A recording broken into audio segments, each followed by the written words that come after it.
Reflections. Your daily dose of strength and motivation. Reflections. Hi! Magandang araw kaagapay. Kumusta ka? Ako si Jo Cabrera Alabastro, tumutulong sa iyo na ma-appreciate at maunawaan ang mensahe ng Diyos sa mga simpleng karanasang pambuhay. This is your daily dose of strength and motivation, heard over FEBC Radio, played via 702 FEBC Radio, Facebook page yan, at 702 DZAS FEBC Radio TV, Spotify. How do we live more of Christ and less of us? Let's look at the life of two individuals, sina Joseph of Arimathea and Nicodemus.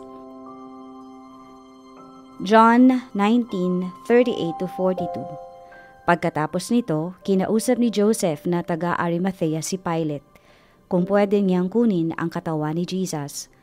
Disciple ni Jesus si Joseph pero patagulang ang pagiging disciple niya kasi takot siya sa mga leader na Jews.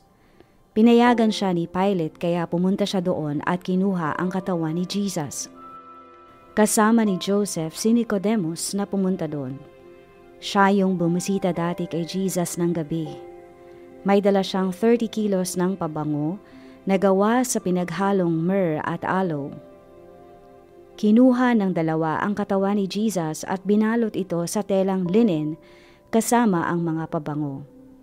Ayon ito sa kultura ng paglilibing ng mga Jews. May garden malapit sa lugar kung saan pinako si Jesus at may bagong libingan dun na hindi pa nagagamit. Since araw yon bago ang Sabbath at malapit naman yung libingan, nilagay nila dun ang katawan ni Jesus. Unahin ko si Joseph of Arimathea. He was described as a good man and a just man sa Gospels ng Luke and Mark. Bakit daw? Kasi isa siya sa mga hindi sumang-ayon sa hatol ng mga Pharisee at Sadducees na ipako si Hesukristo sa krus. Joseph was a prominent member ng Jewish Council and he witnessed the decision-making of the council na siya ay ipako sa krus. You know, when you are a member of a Jewish council, that means you belong to a really wealthy and influential family. He is a prominent leader and Jewish leaders look up to him. So, si Joseph of Arimathea was considered as an honorable man in Judea.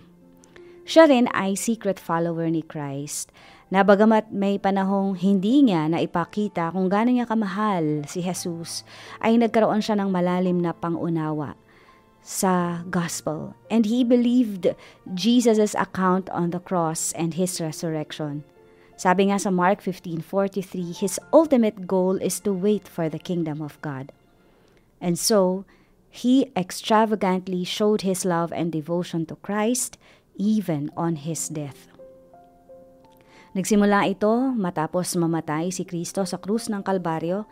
Joseph boldly asked Pilate to take away the body of Jesus. Hiningi niya ang katawan ni Jesus. And thankfully, Pilate gave him permission. Nicodemus, on the other hand, the other man, is also a wealthy man, a member din ng Sanhedrin o kabilang sa mga Jewish leaders sa court law. He also opposed the decision on the crucifixion of Christ. He was a secret follower of Christ, kagaya ni Joseph, and he was able to witness the miracles of Jesus and believed in his power. Nakasulat po yan sa John 3:2. In one of his conversations with Jesus, tinawag niya itong rabbi, meaning ina-acknowledge niya ang kakayahan ni Hesukristo. At nagkasama sina Joseph at Nicodemus sa paglibing kay Kristo. You know, God's plan was fulfilled in the lives of this wealthy man. Kung tutuusin, pwede naman hindi nilang gawin yun kasi napakataas ng risk nito. For one, si Joseph of Arimathea, yung paghingi pa lamang niya ng mga labi ni Kristo ay risk na sa kanyang reputation. Alam niyang kalaban ng mga Pharisee at Sadducee ang katotohanan at principle na itinuturo ni Jesus. Kaya nga nila ito ipinako sa krus. At sa oras na magpakita siya ng pagkiling or even ng bias, this may put his life and his wealth at stake. Nevertheless, ibinigay pa rin nila ang nararapat kay Jesus. Therefore, even on his death, Jesus received an extravagant burial through these wealthy men. Si Nicodemus brought a mixture of myrrh and aloes na aabot sa mahigit 75 pounds. So medyo mabigat. Nasa 30 plus kilos para ipampabango at ipanghanda sa mga labi ni Jesus. Maingat nilang nilinis ang katawan ni Jesus. Yung dami pa lamang ng pabango ng spices na ginamit sa katawan ni Jesus speaks of wealth already. It was a rich man's expression of devotion dahil ibinalot at pinahid ito sa buong katawan ng Mesiyas. Maging ang tela na pinambalot sa kanyang katawan ay mamahalin. It was in a large linen sheet of fine weave. Between folds nito, doon iniipit yung napakaraming spices. And these men honored Jesus. They respectfully took the body of Jesus and put it in a tomb in which no one had yet been laid. Bago, nakalaan talaga para kay Kristo. At ito ay ininvest ni Joseph of Arimathea. Sa account po ng Jewish culture, only a rich man like Joseph will have a tomb made up of solid rock. At ang kanyang libingan ay strategically located sa place ng crucifixion. At ang setting nga noong hinanda nila ang mga labi ni Jesus hapon noon at nagmamadali silang dalawa na ihanda siya na mailibing sang-ayon sa Jewish tradition. Dapat kasi bago lumubog ang araw ay nailibing na. And proper burial of the dead is most important to them, just like us. Also, take note that these men are wealthy, influential, Jewish leaders, and both of these men were high-ranking in the Jewish religious leaders level. They had become disciples of Jesus, and following the death of Jesus, they wanted to provide the best burial they could.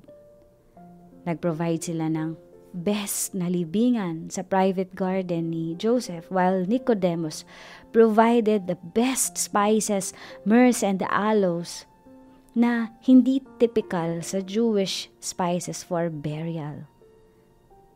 These two people had great wealth and they also had great admiration for their master. They have all the means to ask others to do it for them. Yung service na ginawa nila kay Christ. Dalawa lamang sila. They can ask others to do that for them, but they did this themselves. Therefore, yung serbisyo pa lamang ng dalawang mayamang tao na ito, primera klase na. At ang paglilibing kay Jesus ay alam natin na isa sa mga pinaka-importanteng kasaysayan. It has fulfilled the scripture in the prophecy sa Isaiah 53:9 that he will be buried in a grave, and this burial demonstrated that he was truly dead. Namatay si Jesus. And a very good proof of the glory of resurrection. Namatay siya at nabuhay na muli. What can we learn from these two men who lavishly showered Christ with love and respect during his burial? Simple lang. They were not afraid to give all to Jesus. Their lives, their wealth, their honor. They were not afraid to be persecuted or to look down by others because of their faith. They gave extravagant gifts to honor Christ, even during the time of his death. Sa paraang ito, nakita rin natin ang soberenya ng Diyos Ama kahit sa gitna ng kamatayan. there is beauty. The Father God expressed His tangible love to His begotten Son sa tulong ng dalawang mayamang tao. Jesus' body was treated with honor, with respect, with dignity on His burial. At dito magfulfill rin ng kanyang resurrection. God the Father did not allow His Son na mangyari lamang yung kultura ng mga Romano na yung mga nakapako sa krus ay ipapakain na lamang sa mga ibon pag ito'y namatay. Kundi, God the Father touched the lives of Joseph of Arimathea and Nicodemus, and they said yes to God upang ang mga labi ng kaniyang anak ay kalingain. What a beautiful example of an extravagant love from God the Father.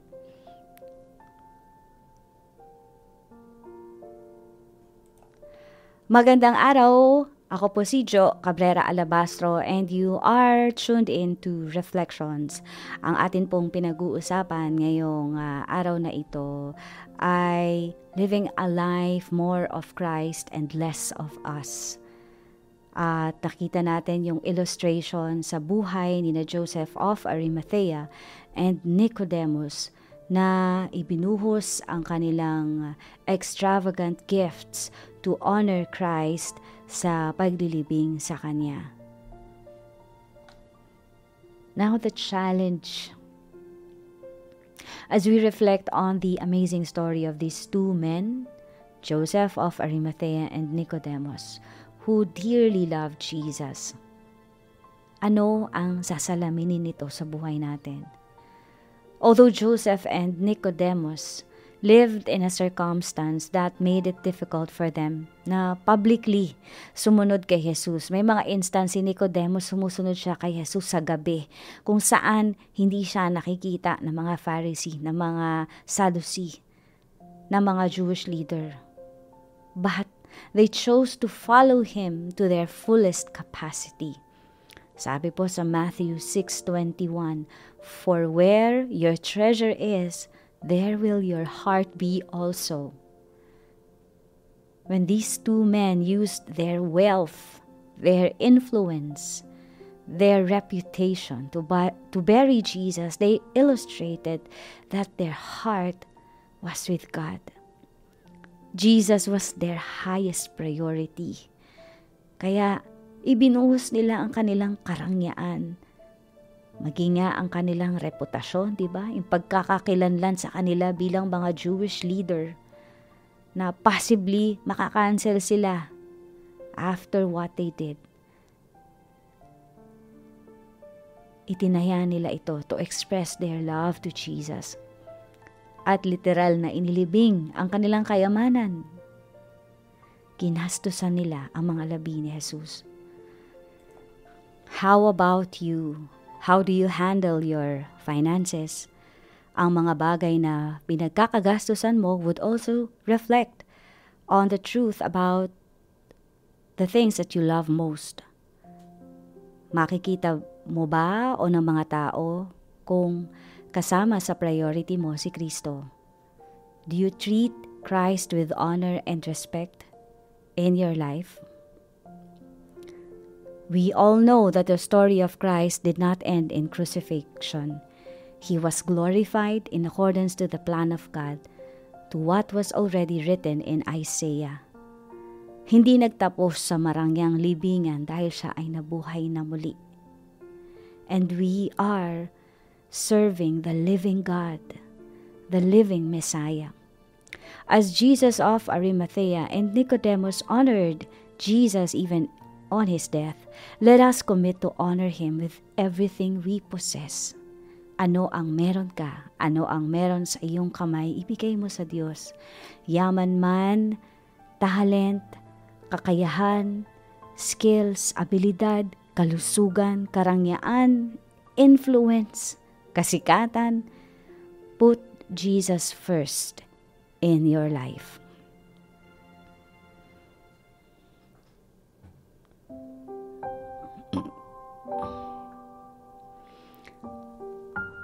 Diyos Ama naming makapangyarihan, may likha ng langit at ng lupa. Lubos po kaming nagpapasalamat sa biyaya po ninyo na ibinuhos sa aming buhay. Ito pa lamang pong pagpapala ng paglikha ng tahanan bago po kami malikha. Bago po malikha ang tao, you've created everything ahead of us. It's a great blessing. You have provided everything. Mabubuhay na lamang po kami. But you know us, Lord. We are prone to make mistakes. We are sinful. Reklamador po kami. At tulungan niyo po kami na maayos namin ang aming mga puso.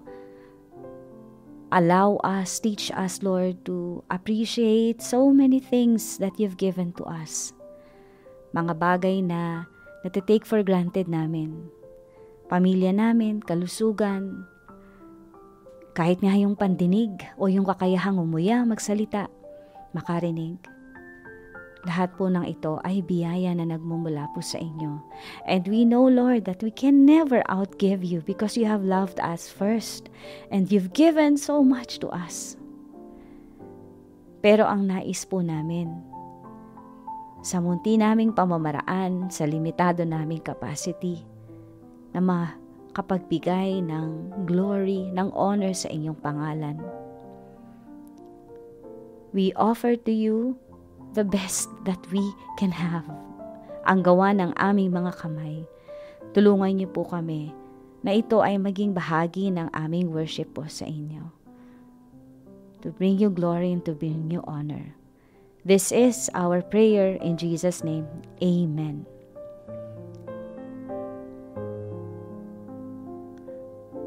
We can never outgive God. Matthew 6:21, for where your treasure is, there will your heart be also. Learn to choose Jesus daily. Ako po si Jo Cabrera Alabastro. Reflections. Your daily dose of strength and motivation. Reflections.